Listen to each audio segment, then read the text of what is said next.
Hello and good morning, everyone. Good evening, everyone. I think I am a bit more nervous than you. Okay, so first of all, how are you doing? I am fine thank you. Okay, और आपको यहाँ पे word book fair में आके कैसा लग रहा है? बहुत अच्छा लग रहा है और सबसे अच्छा ये लग रहा है कि I am a part of it. Okay, तो ये लग रहा है कि एज अ ऑथर मैं यहाँ पे आज बैठी हूँ, मेरी बहुत दिनों की ख्वाहिश जो थी वो पूरी हो गई है, thanks to Blue Rose. okay, okay. तो उसी सवाल से कि आपको ब्लू रोज पब्लिशर्स की स्टॉल कैसी लग रही है और ब्लू रोज पब्लिशर्स के साथ बुक पब्लिश करके कैसा एक्सपीरियंस रहा? ब्लू रोज का स्टॉल तो बहुत अच्छा बना है, बहुत खूबसूरत लगे। एक्सपीरियंस मेरा बहुत अच्छा है, सारे काफ़ी अच्छे हैं, काफ़ी कोऑपरेटिव हैं और काफ़ी सपोर्टिव हैं। तो एक्सपीरियंस मेरा अच्छा रहा, इसीलिए मेरी अदर बुक भी बुक ब्लू रोज के साथ ही वाओ, आ रही है। वाओ, ठीक है, ओके। तो तो मैंने सेम बुक को 3 लैंग्वेज में भी ब्लू रोज के साथ इसीलिए वाओ, किया है। That is very good. Thank that you. Is very good. तो इससे पहले कि हम आपकी बुक को और गहराई से जानें, समझें कि आपने किस मोटिवेशन से लिखी है, किन रीडर्स के लिए लिखी है, हम चाहते हैं कि आप ये बुक आप अनरैप करें।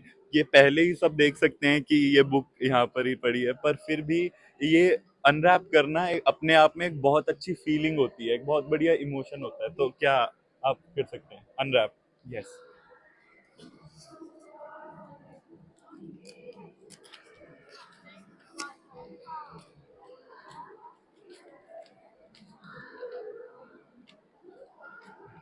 यहीं से फाड़ के निकाल सकते हैं। So can we have a huge round of applause? Thank you. Okay, okay. ये आप यहीं पर रख सकते हैं। तो सबसे पहला सवाल कि आप अपने रीडर्स को और यहाँ पर सब बैठे लोगों को बताइए कि रोजीना खानम कौन है? मैं प्रैक्टिकली एक सोशल वर्कर हूँ ओके। और मैं मुझे 24 साल हो गए सोशल वर्क करते हुए। और आफ्टर कोविड मुझे अपना फील्ड वर्क थोड़ा सा ड्रॉप करना पड़ा था ड्यू टू ठीक है। हेल्थ। बट ये है कि आज भी मैं फैमिली रिलेशनशिप पे काउंसलिंग करती हूँ बच्चों के साथ।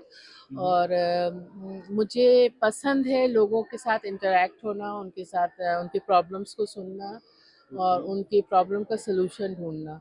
तो मेरी लाइफ यही है। अपार्ट फ्रॉम दिस मैं लिखने का मुझे बहुत शौक है। बुक लिखने से पहले मैं आर्टिकल्स लिखती थी वाओ। न्यूज़पेपर में और वो सोशल वर्क से रिलेटेड ही होता था मेरा। ये बुक मैंने first time as a author लिखा है और मुझे कॉन्ग्रेचुलेशन अच्छा फॉर दैट। फील हो रहा है। Thank you. ओके। तो सबसे पहला सवाल जिसकी मुझे भी बहुत ज़्यादा क्यूरियोसिटी है कि दर्द की लकीर, ये टाइटल के पीछे क्या कारण है और क्या ये टाइटल लिखते हुए आपने क्या सोचा और किस मोटिवेशन से ये टाइटल लिखा? देखिए, दर्द की लकीर लाइन हाँ जी। और दर्द इज पेन। हाँ जी। ठीक है, तो लाइन आप कहीं पे भी खींचो, चाहे रिलेशनशिप में, चाहे फैमिली में, चाहे आप बॉर्डर पे खींचो, ये तकलीफ देता है और ये जरूर। सबको हाँ तकलीफ जी। देता है। तो लाइन ऑफ पेन, मैंने ये जो बुक रिलेट करती है ये पार्टीशन एंड अगेन पार्टीशन और उसमें अफेक्टेड लोगों को रिलेट करती है। ओके। तो ये जो लाइन ऑफ पेन है वो ये है कि ये इसने आपकी जिंदगियों में लाइन खींच दी। जो भाई बहनों के साथ मिल के रहते थे, नेबर्स एक दूसरे, आपने उनके दिलों पे लाइन कर दिया। हाँ जी। तो मुझे लगता है जो उस वक्त में हुआ था वो अभी तक चल रहा है, तो ये आज भी रिलेट करती है लाइन ऑफ पेन ओके। सबको।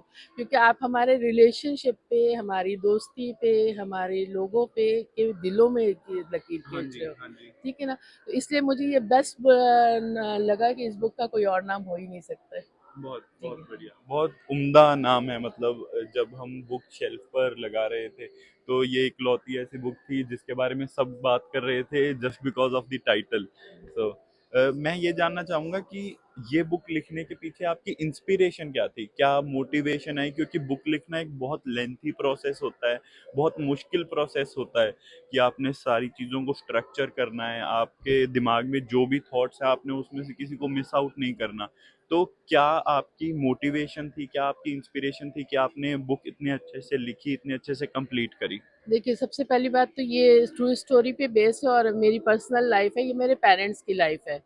तो इंस्पिरेशन तो उधर से आती, लेकिन इस बुक ने मुझे इतने सालों के बाद मैंने क्यों लिखा, उसके पीछे रीज़न ये कि जब मैं वहाँ से आई तो बचपन के कुछ दिनों तक तो मुझे ये चीज़ें याद थी और मैं पूछती रहती थी फादर से। लेकिन आफ्टर मैरिज जब मैं इंडिया आई हूँ और जब मैं अपने बेटे के लिए एक टॉय खरीदने गई और मुझे एक स्लेट दिखा, मैजिक स्लेट, तो जब मैंने वो देखा तो उसने मेरे पूरे पास्ट को फिर से मुझे याद दिलाया और फिर मैंने अपने फादर से ये चीज़ें पूछी और मेरे फादर ने इसको पॉइंट वाइज पॉइंट इसको लिखवाना शुरू किया। तो उस टाइम मैंने तब भी लिखने का नहीं सोचा था। मेरे फादर ने कहा था मैं तुम्हें ये लिख के दे रहा हूँ ताकि तुम बार बार सवाल करो, इसको अपने पास रखो। तब मैंने अपने फादर से बोला कि मैं ये बुक जो ना लिखूंगी। तो उन्होंने कहा हाँ ज़रूर लिखना, मगर उनकी डेथ हो गई। 2011 की बात है, 2013 में उनकी डेथ हो गई। अभी 3 साल पहले मेरी मदर ने कहा मेरी लाइफ में तो लिख दो। तब मैंने ये पेन उठाया और ये बुक लिखना शुरू किया। और ये जितनी भी चीज़ें फैक्ट्स है इसमें मेरे पेरेंट्स का शेयर बहुत ज़्यादा, और जिन्होंने मुझे एक डायरी बना कर दे दी थी इस वाक़यात की, तो उसकी वजह से फिर मैंने ये लिखा। तो इंस्पिरेशन ऑब्वियसली पेरेंट्स की तरफ से ही आ रहा है। Okay okay. तो एक ऐसी बुक लिखना जिसमें आप किसी की लाइफ को इंस्पिरेशन ले रहे हैं, वो बहुत मुश्किल बन जाता है क्योंकि आपने हर चीज़ को, हर पार्ट और हर फेज ऑफ लाइफ को बहुत नुआंस तरीके से, बहुत अच्छे से और बारीकी से लिखना होता है और उसको स्टेप बाय स्टेप ही लिखना होता है। यूँ नहीं कर सकते कि पहले का इवेंट बाद में लिखने। तो उसमें कोई चैलेंजेस फेस करे आपने, या उससे रिलेटेड कोई स्टोरी जो आपको बहुत फैसिनेटिंग लगी? उसमें पहले तो ये बुक ही लिखना बहुत टफ काम था क्योंकि उसमें जो कैरेक्टर्स को मैं लिख रही थी और जो वाकयात में जैसे वो यानी खुद मेरे इमोशंस को हर्ट कर रहे थे। दूसरी बात ये है कि आसान नहीं होता है लिखना, बहुत मुश्किल लगा लिखने में, लेकिन इसने बहुत हेल्प किया, स्पेशली जब इसके 2 चैप्टर्स मैंने लिखे हैं, फॉल ऑफ ढाका और उसके बाद जो मैंने लिखा है एक मेरठ का वाकया, प्रिजनर ऑफ कैदी नंबर 502। तो ये जो वाकयात है ना, और जो भाग रहे हैं लोग और जो अपने आप को सेव करते, ये सब चीज़ें लिखना बहुत मुश्किल था और उनको तरतीब से लिखना बहुत ही मुश्किल था कि इनमें कोई भी वो ना टूटे कि कोई वाकया मेरा पीछे छूट गया या कोई वाकया आगे छूट गया। तो इसमें काफ़ी मुश्किल हुआ लिखने में, बट हाँ कर लिया मैंने। हाँ, तो आपकी आपका कौन सा फेवरेट वाक्या है या कौन सा फेवरेट चैप्टर है आपका जिसने आपको बहुत, मतलब इंटरनली टच करा, मतलब कि आपको ऐसा लग रहा है कि वो बहुत इम्पोर्टेंट है इस बुक के लिए, इस बुक को सिग्निफाई करता है? फॉल ऑफ ढाका, वहाँ पे मैंने लिखा ही है कि जंग से ज़्यादा खतरनाक होता है ये जंगी सॉरी जंग से ज़्यादा खतरनाक होता है सिविल वॉर। ठीक है, ओके।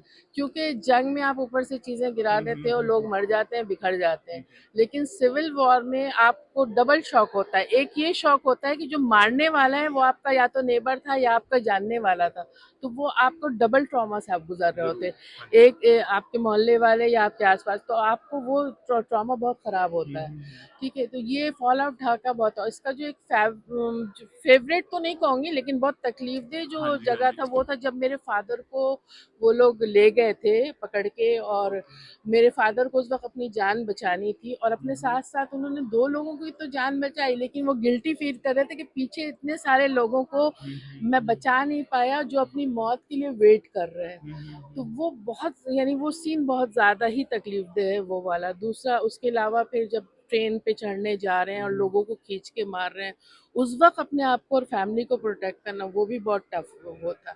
तो ये जो है फॉल ऑफ ढाका, ये सबसे ज़्यादा मेरे लिए वो है रहा, और लिखना भी बहुत मुश्किल रहा ये वाला चैप्टर, क्योंकि बार बार मैं लिखती थी, वर्ड्स चेंज करती थी, फिर लिखती थी, तो बहुत मुश्किल होता था।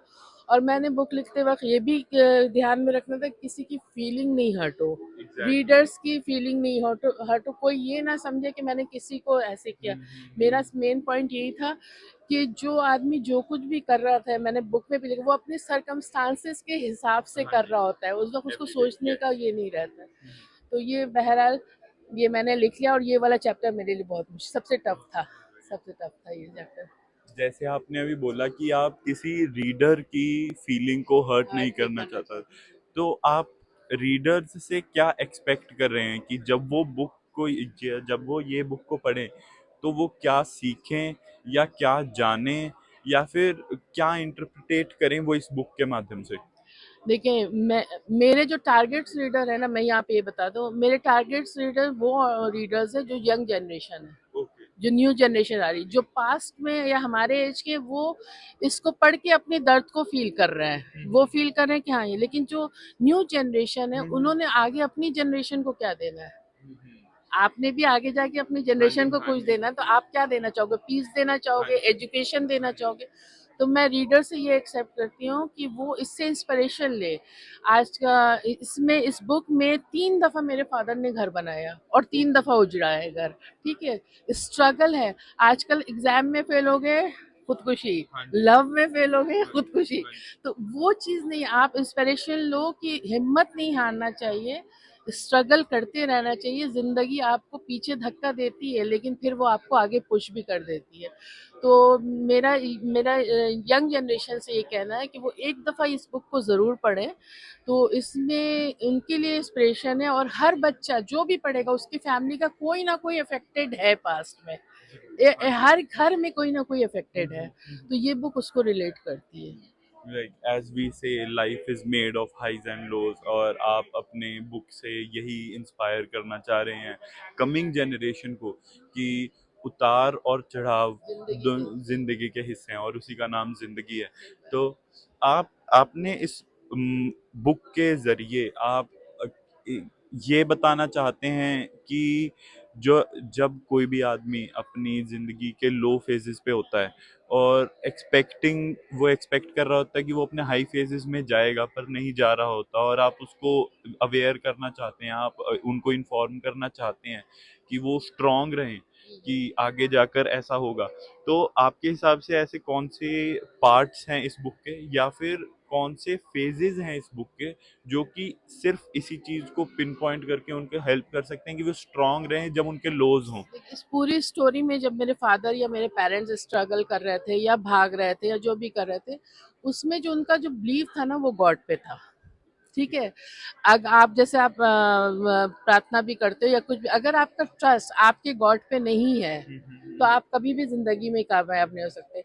तो पूरी स्टोरी में मेरे पेरेंट्स का, और मेरी स्पेशली मेरी नानी भी वहाँ थी, उनका कहना ये था कि जो होगा देखा जाएगा, अल्लाह मालिक है। तो इसका मतलब ये कि आपने गॉड पे टोटल फेथ करके छोड़ दिया है कि अगर हम, मुझे जिंदा रहना है तो जिंदा रहूंगे, अगर मुझे मर जाना है तो हम मर जाएंगे। ठीक है ना? तो अगर आपके अंदर ये बिलीव है, तो आप आगे बढ़ सकते, क्योंकि फिर आपको लाइफ पुश करेगी आगे की तरफ, आपको पीछे की तरफ नहीं करेगी। इस किसी भी फील्ड में, ये सिर्फ जंग की बात नहीं है, कुछ भी आप लाइफ में स्ट्रगल कर रहे हो, अगर आपने बिलीव किया है किस गॉड के ऊपर, तो फिर वो आपको आगे पुश करेगा। और कोई भी चीज़ आपको आसानी से नहीं मिलती है, वो तो आपको, दूसरा आपका फेथ है। तो ये चीज़ आप जब तक नहीं इन चीज़ों पे बिलीव करोगे, आप, तो स्टोरी में भी यही कि उनका बिलीव यही था कि जो भी होगा देखा जाएगा, बट फैमिली एक साथ थी, फैमिली बॉन्डिंग एक साइड थी, तो फैमिली सपोर्ट भी था साथ में, सब एक दूसरे का हाथ पकड़ चल रहे थे। तो ये दो चीजें बहुत मायने रखती है, एक आपका फैमिली से सपोर्ट, फैमिली बॉन्डिंग, प्लस आपका फेथ। तो जब आपके पास ये रहेगा, तो आप मुश्किल से मुश्किल वक्त में निकल जाओगे बाहर।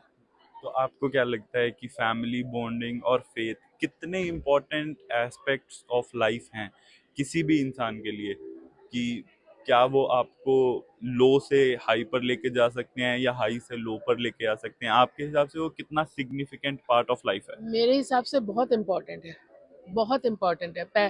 पेरेंट्स, यानी अगर मैं बुक से हट के बात करूं, पेरेंट्स को अपने बच्चों को समझना होगा और बच्चों को पेरेंट्स को समझना। अगर पेरेंट्स उनको कुछ कह रहे हैं तो उनके भले के लिए कह रहे हैं, क्योंकि उन्होंने वो चीज़ें एक्सपीरियंस की है। ठीक है ना? और बच्चे जो हैं, वो बच्चों को भी पेरेंट्स को समझना पड़ेगा, क्योंकि आप एक दो जनरेशन के बीच में, आपका दौर कुछ और था, इनका दौर कुछ और है। ठीक है, तो दोनों को का कम्युनिकेशन बहुत अच्छा होना चाहिए। कम्युनिकेशन गैप अगर आएगा, तो फिर आप स्ट्रगल नहीं कर पाता है बच्चा, क्योंकि हमने अपनी लाइफ जी ली, हम चले जाएंगे, आगे लाइफ बच्चे को जीनी है। तो इसमें फैमिली बॉन्डिंग बहुत इंपॉर्टेंट होती है। आपको सपोर्ट करना पड़ेगा, अगर वो किसी चीज़ में फेलियर हो रहा है, तो आपको उसको आगे बढ़ने के लिए, पुश करने के लिए उसको सपोर्ट करना होगा, ना कि आप उसको वो करें कि नहीं ये काम तुमने सही नहीं किया और ये तुम कर नहीं सकते, ये चीज़ें गलत होती हैं। तो इसमें फैमिली बॉन्डिंग बहुत इंपॉर्टेंट रोल रखती है, रिलेशनशिप बहुत इंपॉर्टेंट रोल रखता है इन चीज़ों पे। ओके, तो मूविंग अहेड, और अगर आपकी बुक को बहुत संक्षेप में जानना चाहें, for the viewers watching us online, अगर वो जानना चाहते हैं और ये बुक को खरीदना चाहते हैं और वो एक ब्रीफ जानना चाहते हैं कि वो इस बुक को क्यों खरीदें, यही बुक उनके लिए क्यों एक सही रास्ता होगी कोई भी नई चीज सीखने के लिए या फिर highs and lows of life को समझने के लिए? देखिए ये बुक जो है ना, जो आजकल के सर्कमस्टांसेस है, तो यंग जनरेशन बिल्कुल कंफ्यूज होके रह गई है। ठीक है, वो नौकरी के लिए स्ट्रगल करे, रोजी रोटी के लिए स्ट्रगल करे, पेरेंट्स को देखे या पॉलिटिकल सर्कमस्टांसेस को देखे। ये बुक उनके लिए इसलिए ज़रूरी है कि लाइफ में स्ट्रगल एक दफ़ा नहीं, हर दफ़ा आता है, एग्जैक्टली। हर स्टेप पे आता है स्ट्रगल। तो इस स्ट्रगल को आप कैसे फेस करें? अगर आप एक दफ़ा फेल हो गए तो इसका मतलब नहीं है कि आप फिर कामयाब नहीं हो सकते। आप सेकंड टाइम हो सकते हैं, थर्ड टाइम। एग्जैक्टली। मेरे फादर 3 दफ़ा फेल हुए और 3 दफ़ा वो ऊपर आए, और जब वो ऊपर आ गए और सेट हो गए तो सब कुछ तो बिखर गया, वॉर हो गई, लेकिन उसके बाद भी उन्होंने हिम्मत नहीं हारी और फिर और हर इसमें वाकयात में जो मैंने लिखा है और जो आम इंसान है, कोई ना कोई वाकया को रिलेट करता है। जैसे बोलते हैं ना, everything happens for a reason. Yes. ठीक है ना? तो अगर आपने अभी कुछ किया, अगर आपने वो चीज़ हार गए और आप वो कुछ नहीं करना चाहते हो, इस मीन कि there is something better for you in the future. Exactly. ऊपर वाले ने आपके लिए कुछ अच्छा रखा होगा, और जो चीज़ आपको अच्छी लग रही है वो आपके लिए अच्छी नहीं है। ठीक है ना? तो इस ये किताब आपको एक एक तरह से इंस्पायर करती है कि आप जिंदगी में आगे कैसे बढ़ सकते हैं बुरे से बुरे हालात में। आपको सब्र से कैसे काम लेना और किस तरह से आगे बढ़ना है। जब तक आप इन चीज़ों पे अमल नहीं करोगे, आप आगे नहीं बढ़ सकोगे। तो ये कहानी उनको, ये सिर्फ मेरी कहानी या मेरे पेरेंट्स की कहानी, उनको ये हिम्मत है कि हिम्मत नहीं हारना चाहिए। हमेशा कहा जाता है हर अंधेरी रात के बाद सुबह होती है। ठीक है ना? तो जब आप बिल्कुल एक्सट्रीम आ जाते हो ना हारने, तो उस वक्त गॉड ने आपके लिए एक गिफ्ट रखा हुआ होता है।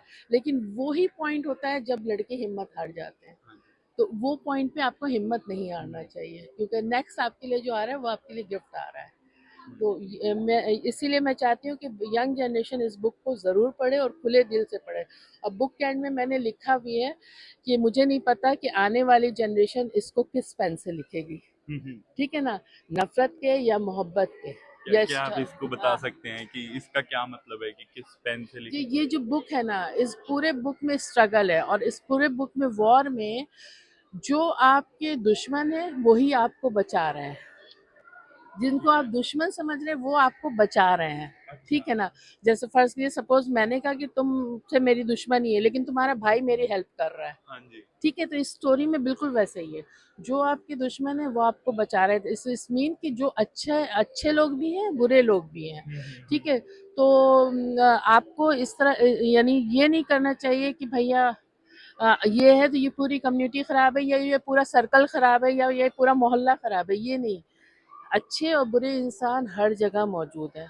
तो आपको उनसे सीखना चाहिए। इसलिए तो इसका ये मैंने मेरा कहना है कि अगर आप मोहब्बत से, जो मैंने कहा, आपने पूछा ना रिलेटेड सर हाँ जी। ये सवाल, कि मोहब्बत जो है ना वो नफरत को काट देती है।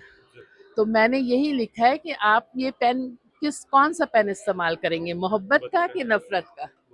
ठीक है ना? तो ये क्वेश्चन मार्क मैंने बुक के जोड़ा कि अब आपके ऊपर है, इस बुक को पढ़ने के बाद आप इससे इंस्पायर होते हैं या क्या होता है। और नेचुरली जो रीडर्स हैं वो इंस्पायर ही होंगे, क्योंकि जो पढ़ने वाले बुक लड़के बच्चे होते हैं वो काफ़ी समझदार होते हैं तभी वो पढ़ते हैं।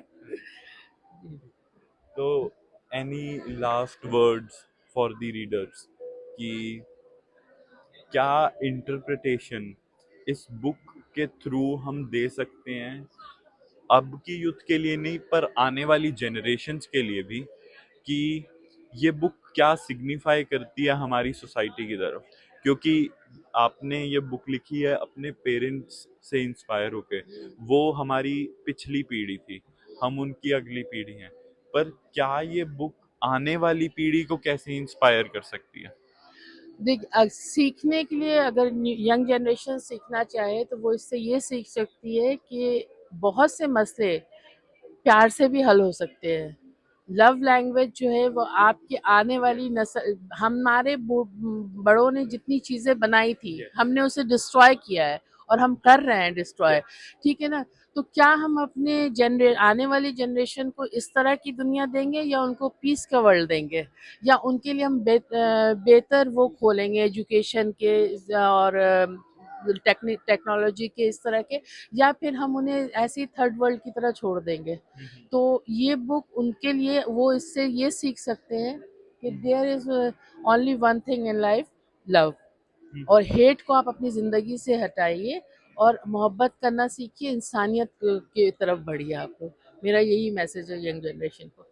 मेरे पास कुछ और सवाल हैं, पर मुझे लगता है इससे अच्छे मैसेज के हम डिपार्ट नहीं कर सकते। तो क्या हम आपकी एक बुक पे एक साइन, आपके सिग्नेचर, यस।